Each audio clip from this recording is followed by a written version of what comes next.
Privet, Katila, Wanengruski desu. So, I've been thinking of homes recently. For those who don't know, which is pretty much all of you, I'm in the middle of a business venture at the moment, which is why haven't been uploading regularly. Basically, the purpose of it is I hope to make enough money from this kind of venture to buy my childhood homestead back. But why? So, I think everyone watching this knows that the word home, right, is a word filled with, really a ton of emotion. And it hits really hard. Phrases like come home, feels like home. Home is something that's universal to all of us, but yet fundamentally different to each of us. So considering you're watching this video, right now, you're probably living in some sort of accommodation right now. So we all know what a house is. It's a shelter, basically. And all houses, are made of brick, wood, mortar, etc. So what exactly makes them all different, right? Yeah, yes, you can go to a grandiose, large mansion and, feel in awe by it, but it's not a home. It's still a house. For example, you can come from a relatively small, kind of shabby, and perhaps low-class house.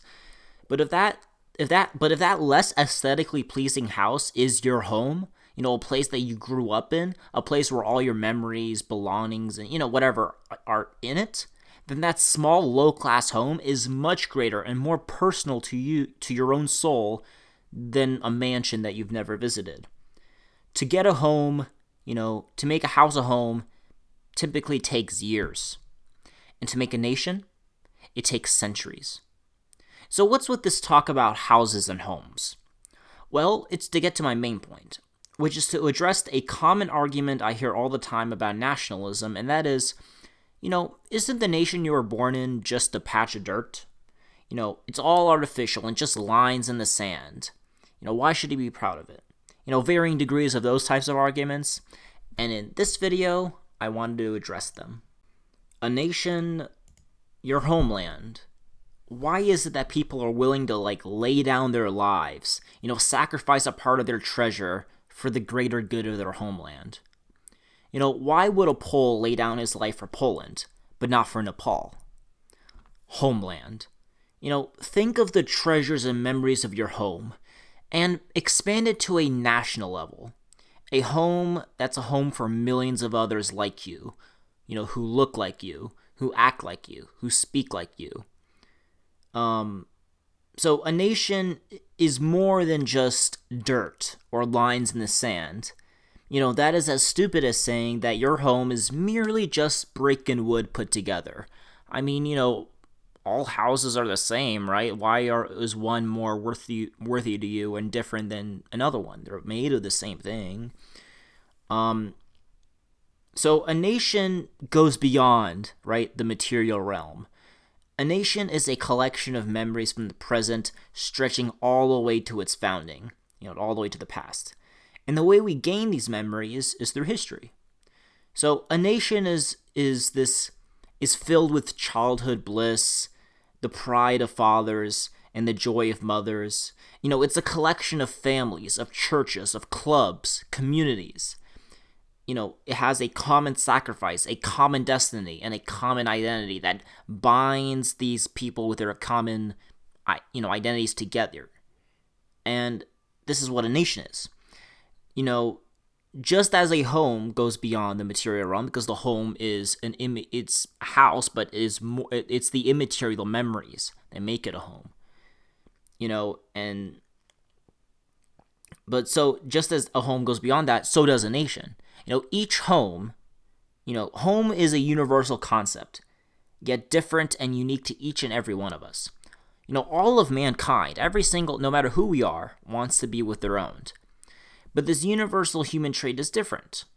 Swedes and Pakistanis have that same human drive for a homeland. They're all human beings. But their experience and expressions of that home are radically different. You just go to Islamabad and Stockholm, and you will see that difference loud and clear.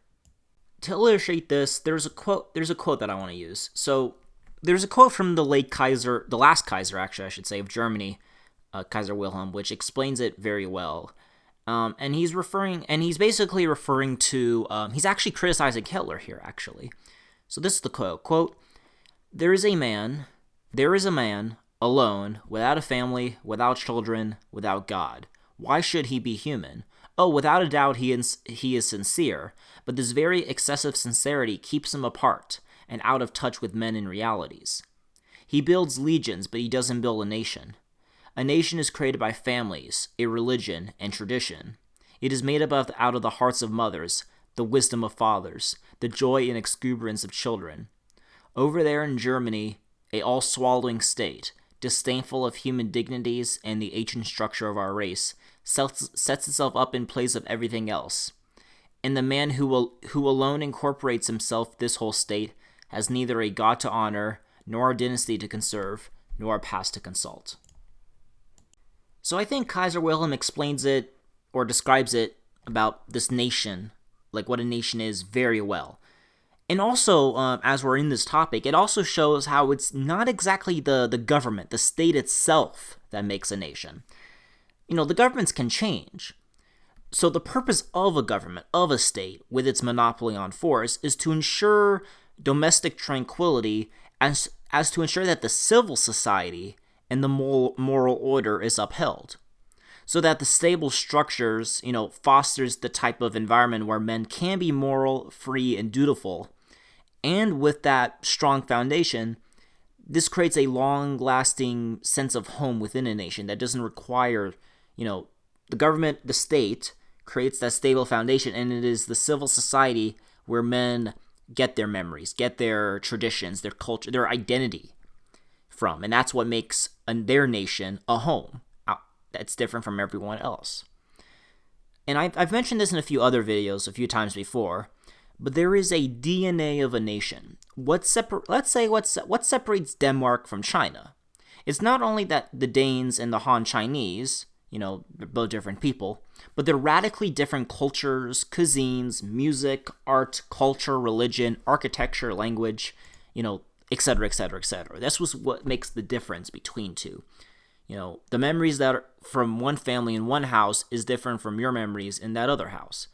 And, they both might be the same house, but they each interpret it differently. So different peoples would interpret their nations differently than others. So it's not just dirt.